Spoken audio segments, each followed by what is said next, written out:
This is going to be a tough battle. Malakas ang kalaban.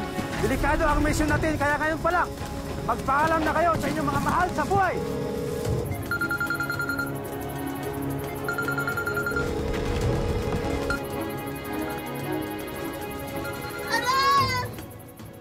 Sa gitna mismo ng giyera, nabuo raw ang pagmamahalan nina Denemar at Christine.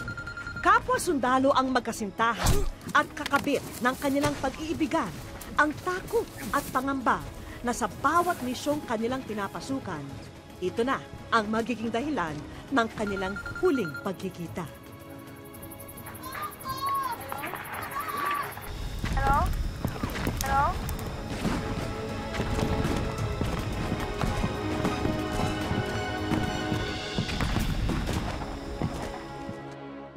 Ano nga ba ang mas matimbang? Ang pagmamahal sa bayan o pagmamahal sa kasintahan? Matutunghayan po natin ang kwento ng dalawang pusong umiibig, ngunit pilit na pinaghihiwalay ng kaguluhan at digmaan. Magandang hapon po, ito po ang Wish Ko Lang.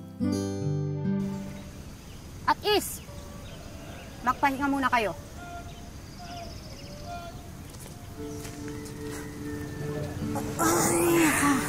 Hirap? Ganyan talaga. Okay nga. Pero onting tiis na lang kasi magiging future Christine Porcadilla ka na rin. Oo, tama.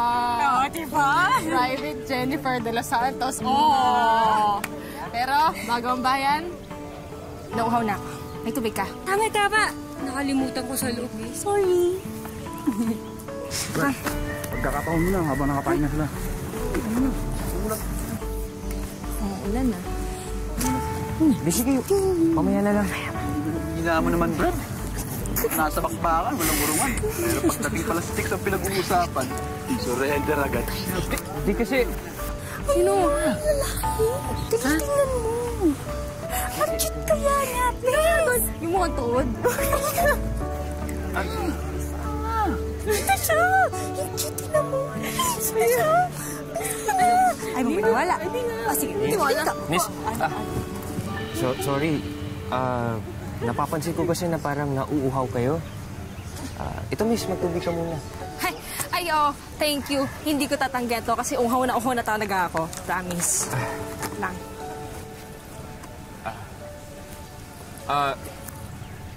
Corporal Denemar Albani nga pala. Sorry po. Christine. Christine po. Christine pala yung pangalan mo. Soon to be private, Christine. Baka gusto mong bitawan na yung kamay ng best friend ko kasi kanina mo pa hinahawakan. Pasensya na. What are you doing, Corporal Albani? Commander. Hello, Commander. Tumutulong lang po sa kapwa kong sundalo. May nag-utos ba sa'yo na gawin yan? Wala po, Commander. Then, I will charge you with insubordination, Corporal. Kung nasa gera ito, tinamaan ka na dahil dyan sa inaasal mo. Hindi ka sumusunod! Back to formation! Now! Private de los Santos, Private Porcadilla, give me 100 push-ups now! Ulam! Ano nga yun? Ulam! Parang walang love life! Sis! Bilang! Grabe! Bilang! 1, 2, 3.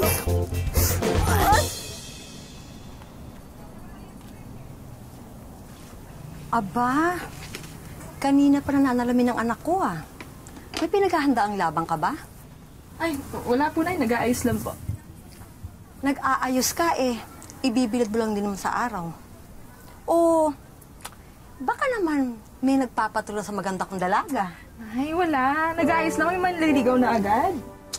Gusto ko lang namang ipaalala sa'yo na hindi biro ang makipagrelasyon sa sundalong tulad mo rin, anak. Kung sundalo man yung nanliligaw sa'yo, ang bawat gyerang pinapasukan ninyo, nagiging gyera rin sa puso mo. Mahirap yung nag-aantay ka kung babalik pa ng buhay ang asawa mo. Gusto ko lang maging malinaw sa'yo ang papasukin mong laban, anak. Bili ako ng soft drinks.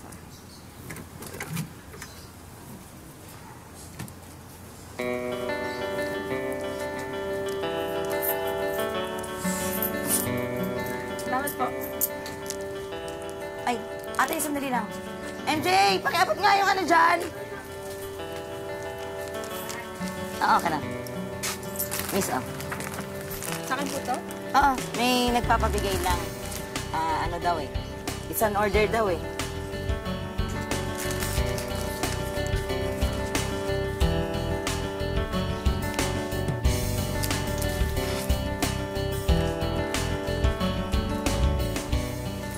Sinsing pagitan. Na! Harap sa kanan! Sige mo. Na!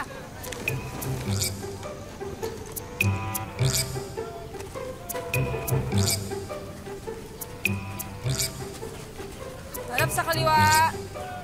Na!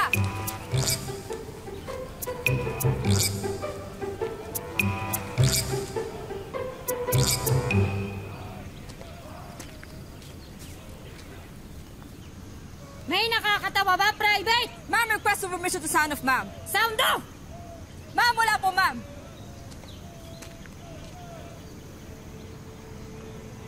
Baka gusto ninyong ipaalala ko sa inyong lahat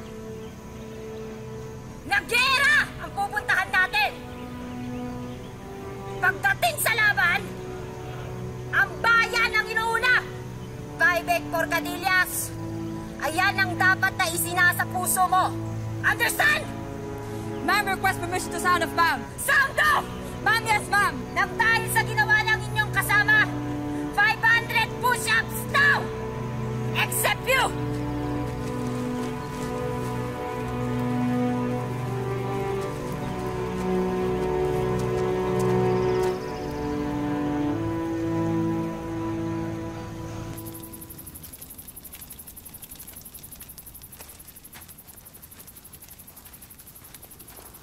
Oh. Akala ko di ka na dadating. Akala ko di na rin ako pupunta eh, pero... Pero pumunta ka pa rin. Paano mo nakuha ang number ko? Sa intelligence. Alam mo may biruin ah. Ganyan ah. Ganyan. Uy, bakit? Seryoso naman ako ah. Seryoso? Seryoso ka talaga? Eh, paano kung sa ibang lugar tayo madestino?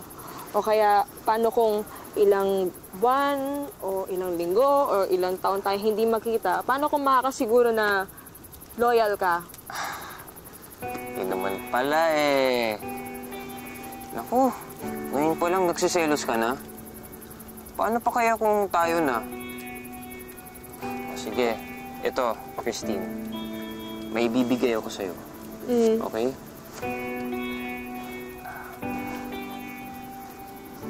Itong kwintas na to. Hanggat suot-suot mo to, babalik at babalik ako sa'yo. Okay?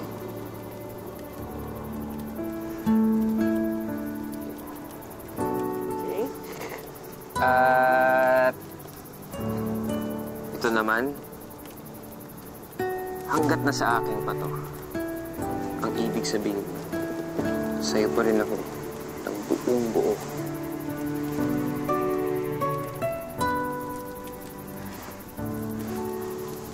Alam mo, ang lakas mo talaga mambola, no? Oo, lakas mambola.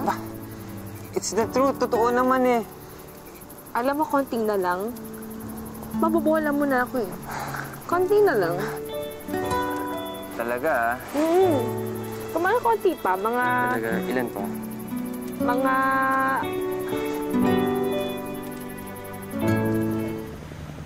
Dumating na din ang oras para sa totoong laban. Masusubukan na ang inyong mga tibay. We just received an order ng 33rd Infantry. Makabayang Batalyon ay paghihiwalayin muna. Ang iba ay madedestino sa Sultan Kudarat. Understood? Makabayang Batalyon, you are now dismissed! Bagamat mahirap para sa magkasintahan ang mahiwalay sa isa't isa, kailangan daw unahin muna ang mga tungkulin nila. Si Christine ay isang medic na nakastasyon sa kampo, habang si Denemar naman ay isang radio man na pinapadala sa isang misyon. Kuy Bes, okay ka lang ba? 2 araw ka na walang pahinga. Hindi. Akala nilalagnat lang ako. Hindi, sigurado ka ba o iniisip mo na naman si Denemar? Bes! Bes! Tulungan niyo ako, Bes! Bes! Bes! Wish ko Nang dahil sa katapangan at kasipagan ni Christine, katawan naman niya ang bumigay nang dahil sa pagod at hirap na dinanas sa gitna ng digmaan. Ito na kaya ang rason upang patunayan ni Denemar sa kanya na kayang isantabi ang tungkulin, maipaglaban lang ang kanilang pagmamahalan?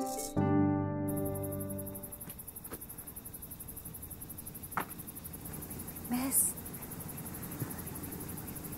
Bes. Oo. Ayan ka na naman, ha? Bawal ka muna tumayo. Magpahinga ka muna. Easy ka lang. Ano nangyari? Sabi ng doktor, masyado mo daw pinagod yung sarili mo. Kaya yan. Ang taas ng lagnat mo. Bes, masyado mo nang ginagalingan. Talaga. Si Denemar, alam niyo ba yung nangyari? Sorry, Bes. Nasa ibang probinsya siya kasama ng grupo niya, kaya malabo makadalaw yun sa'yo ngayon. Hindi ba siya nag-text? Kahit ano, wala siyang sinabi? Sorry, Bes.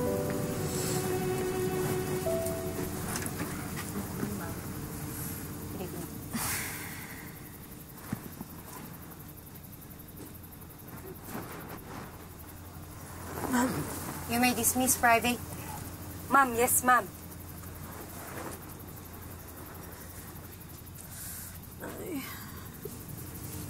Nag-alala rin ako, sir. Alam ko ang pinagdadaanan mo ngayon. Hindi bawal ang makipagrelasyon sa kapwa-sundalo, pero hindi ito madali. Pinagdaanan ko na din yan. Ngayon pa lang sasabihin ko sa'yo na mahirap manalo sa laban niya. Opo, ma'am. Kailangan ka namin sa field. Magpagaling ka, okay? Yes, ma'am.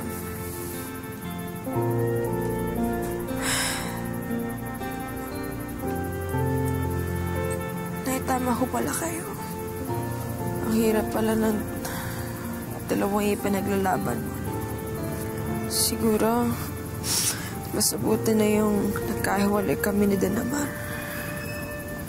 Para madali ko siya makalimutan.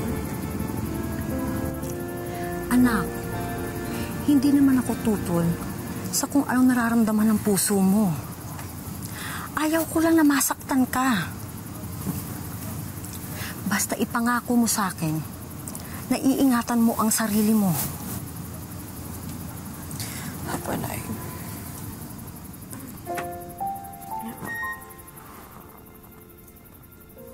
Halos 2 linggong naratay sa ospital si Christine.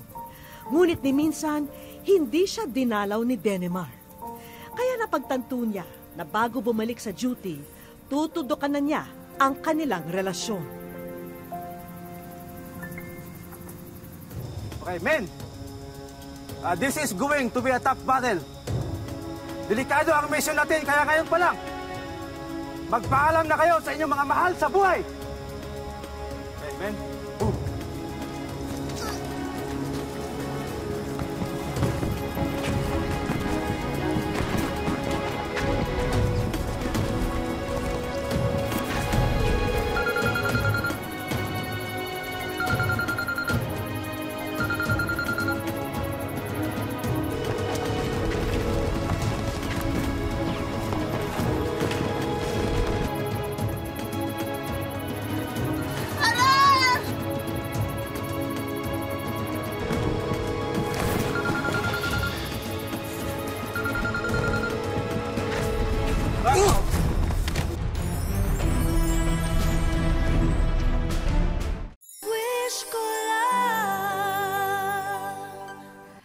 Kahit mang pinaghihiwalay ng kanilang tungkulin sina Denemar at Christine, ito rin ang naging tulay upang sila'y paulit-ulit na magkita.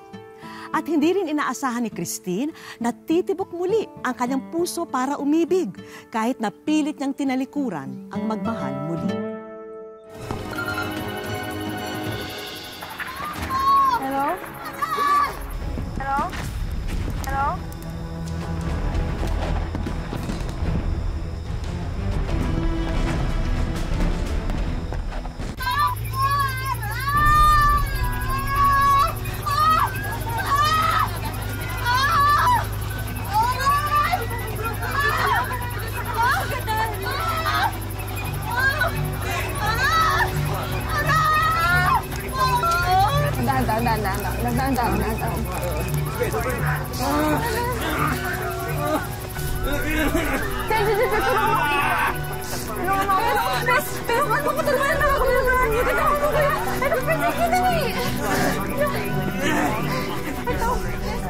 Pinangako man ni Christine, nakalimutan na si Denemar. Nanumbalik ang kanyang nararamdaman para sa kasintahan nang makita siyang sugatan sa gitna ng laban. Sa tulong ni Christine, muling nanumbalik ang sigla at lakas ni Denemar. Uy, suot mo yung kwintas sa... Halika nga dito. May ipapakita ko sa'yo. Ano yun? Palukuhan mo, Basta. Oh, kita mo to. Diba nag-promise ako sa'yo na hindi ko to wawalain? Alam mo ba, gustong-gusto kitang bisitahin sa ospital. Pero isang beses ako pinayagan ng mga superior ko eh. Sorry na lang kung... Kalimutan mo na yun. Mas importante nandito ka, kailangan mo magpagaling. Okay? Pero parang ayoko pang umalis eh. Bakit? Kasi baka ma-miss kita. Duty first, okay? Duty first? Okay.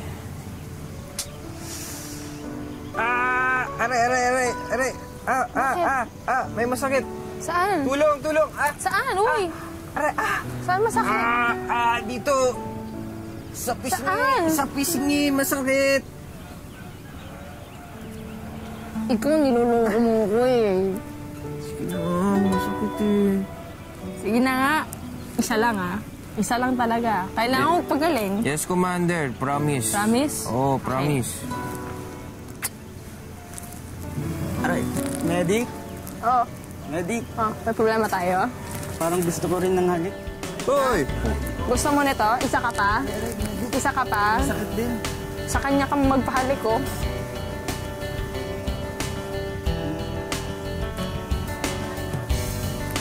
Hindi, pero parang masakit pa rin eh. Okay na yan. Tama na yun. Hindi, yung kabila. Tama na yan. Hindi nagtagal, nagkasama muli ang magkasintahan sa iisang batalyon.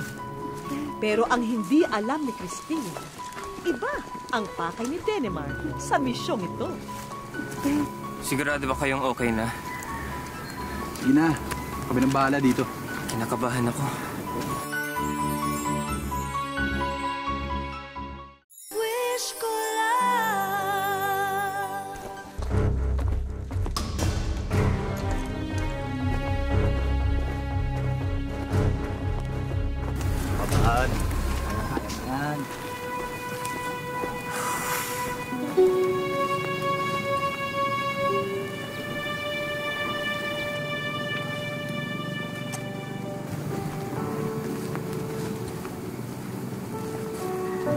Private Christine Porcadilla.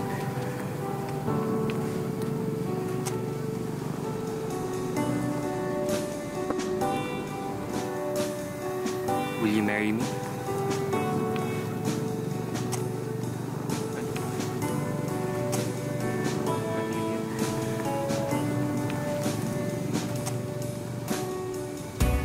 Yes, Sergeant.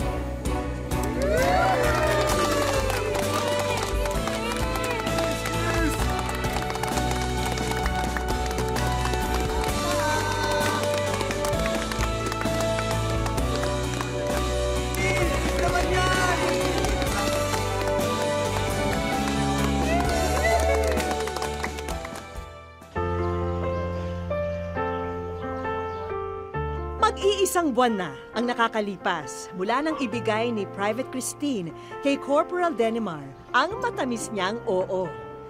Pero para sa soon-to-be Mrs. Albani, nanunumbalik pa rin ang mga makukulay at minsay malulubak na pag-iibigan. Never ako nakipagbalikan talaga sa ex. Yun yung isang rules ko, pag ex na talaga. Through effort po. Effort din, nag-usap kami ng maayos na kaya mo bang magseryoso? Pag binalik na natin to, kailangan hindi na tong laro-laro ulit kasi never na to, nag-fail na eh. Hindi na nga nag-work eh. Siyempre, mahirap talaga yun. Dahil sa ganito nga, pinagpipilian mo kung ano yung gusto mong mangyari sa buhay mo. O yung tungkulin mo ba o ang pag-ibig na nararamdaman mo. At kung marami mang mga millennial ngayon na walang forever ang madalas status sa social media, ibahin nyo ang pagkamasigasig ni Corporal Denimar. Yung unang-una kasi, ako yung nagbigay ng rules kasi patunayan mo muna yung sarili mo kung totoo ba talaga or nagjo-joke or baka ginugood time mo lang na naman ako ulit, mga ganun. Yung may mga kasama kasi siya dati na naging kaibigan ko din, kaya tinutukso kami. Uy, muling ibalik, mga ganito, ganyan, kakantsaw. Tapos hanggang yung tukso-tuksuhan na yon, parang, uy, meron pa nga talaga, may kilig pa, sabi ko. Pag nakikita ko siya, kinikilig pa ako, sabi ko ganun. Sabi ko, hindi. Pero hindi normal kasi sa akin yung kiligin eh. Kaya ayun na nga, sadyang sa mga ganitong pagkakataon, manunumbalik ang madalas nating marinig sa ating mga lolo't lola noon na pagkahaba-haba man ang prosesyon, sa marriage proposal din nagtapos. Hindi ko halos maisip na ganun yung gagawin. Nagulat na lang ako na, totoo ba ito? Parang ganun. Yung hindi mo maisip yung ano eh. Yung feelings mo kasi yung, ano ba ito?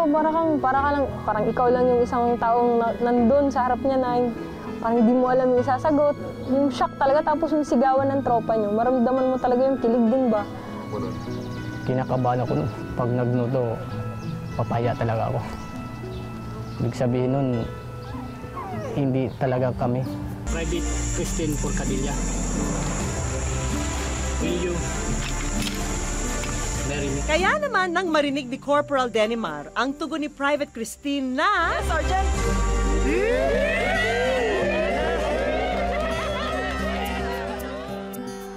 Anyway, naging paraiso ang battleground kung nasaan sila ng mga oras na yon.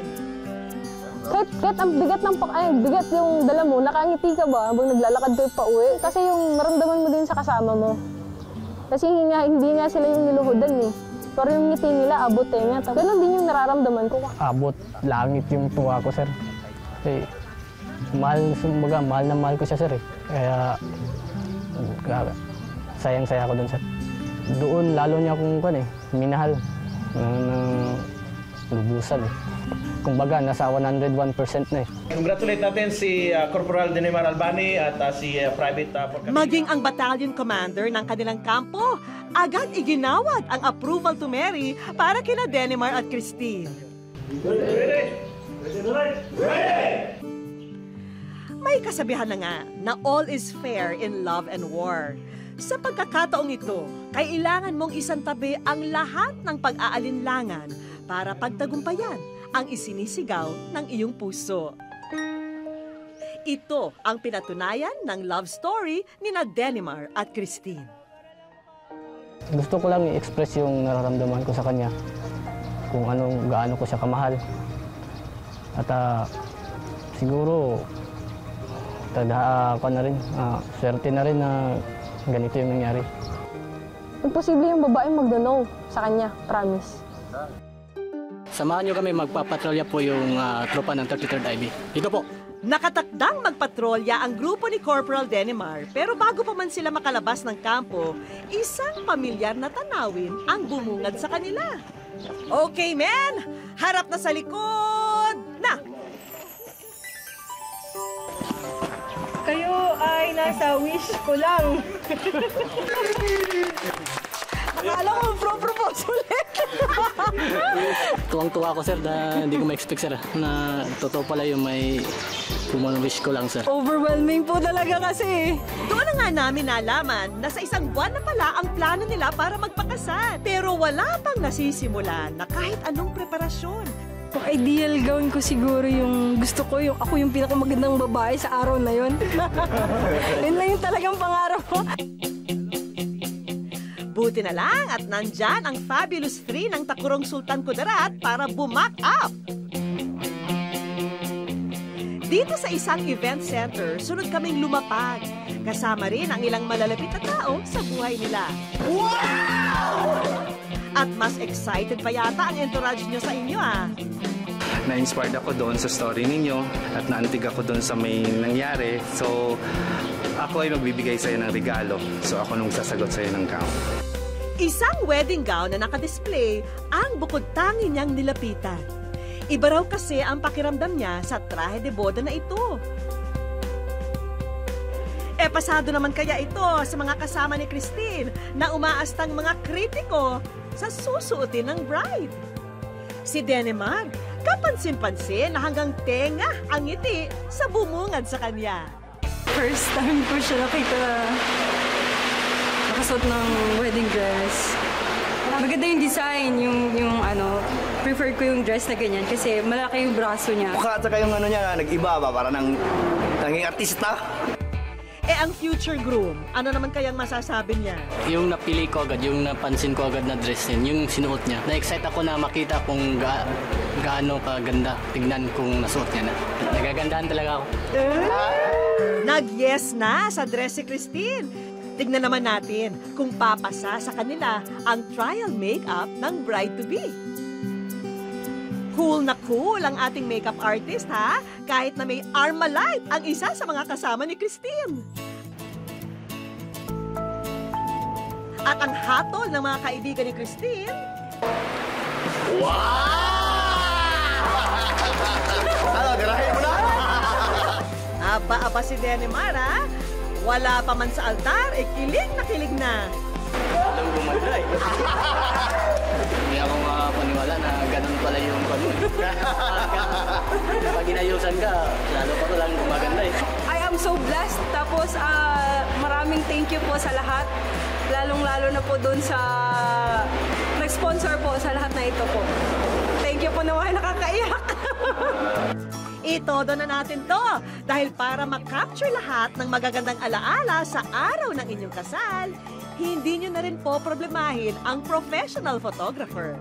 Namangha po kami sa inyong love affair, ang istorya ng buhay ninyo at meron po kaming iririgalo sa inyo yung sa photography, mga pictures nyo kami pong sasagot. Pati ang honeymoon tour package nyo sa Cebu, areglado na rin. Oh, umiyak na talaga ako. Hindi po. Actually po, kahit ako po mismo, hindi din po ako idolize ng mga love story na ako rin bitter din ako dati. Kaso, hindi rin ako makapaniwala na matatagpuan ko pa pala yung forever ko. Christine, sumampa ako na ipaglalaban ang kalayaan at kasarinlan ng ating bansa. Laban sa mananakop. Pero hayaan mo akong sumumpa rin sa iyo na inalay ko ang aking buhay hanggang kamatayan para ipadama sa iyo kung gaano kita kamahal. Denemar, hayaan mong suklian ko ang wagas mong pagmamahal ng isang pangako na bukod sa pagiging isang tapat na kawal ng bansa, ay magiging isang makinang na ilaw, ako ng tahanan at ng ating mga magiging anak. Bagamat pagmamahal sa bayan ang pareho nilang sinumpaan, pinatunayan ni Denemar at Christine na may siwang pa rin ang pag-ibig at pag-asa kahit sa gitna ng digmaan. Saludo po kami sa inyong dalawa. Muli niyong pinaalala na ang pag-ibig nga naman ang tunay na rason kung bakit tayong patuloy na lumalaban. Magandang hapon po mga kapuso, ako po si Vicky Morales at ito ang Wish Ko Lang.